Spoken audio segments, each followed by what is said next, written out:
This Spanish proverb came from a woman no one wrote about. No name, no history books, just stories. Stories of a woman who buried her husband too early, raised children with empty hands, and learned the hard way that life doesn't care how you feel. People say she never cried in public, not because she didn't feel pain, but because she didn't have time to. One evening, a young man, frustrated, angry at life, sat in front of her and said, "I'm trying. I'm doing everything I can." She stared at him, not with sympathy, with understanding, the kind that comes from surviving things you don't talk about. Then she said quietly, "A man does what he can." She paused, and her next words didn't sound like advice. They sounded like truth carved from pain.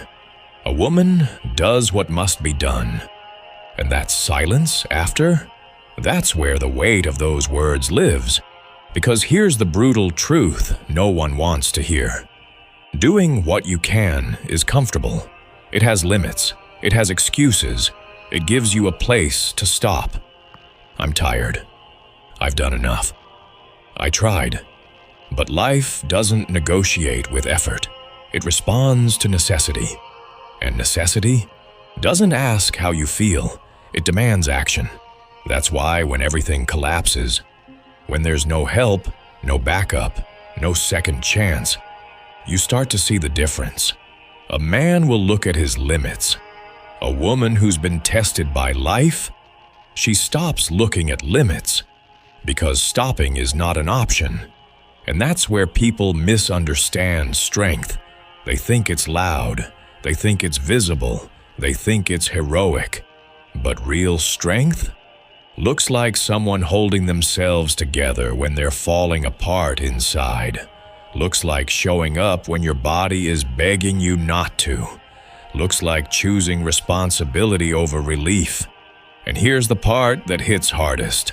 Nobody claps for that. Nobody notices the nights you didn't break, the days you kept going with nothing left. Because survival doesn't look impressive. It looks normal from the outside. But inside, it's war. So when you hear that proverb again, don't just repeat it. Understand it. A man does what he can. That's effort. A woman does what must be done. That's sacrifice. That's pressure. That's reality. The people who shape their lives aren't the ones who stop at their limits. They're the ones who move when stopping would be easier. So ask yourself honestly, are you living based on what you can do or what your life actually demands from you? Because in the end, the world isn't shaped by those who try. It's shaped by those who refuse to quit when trying is no longer enough.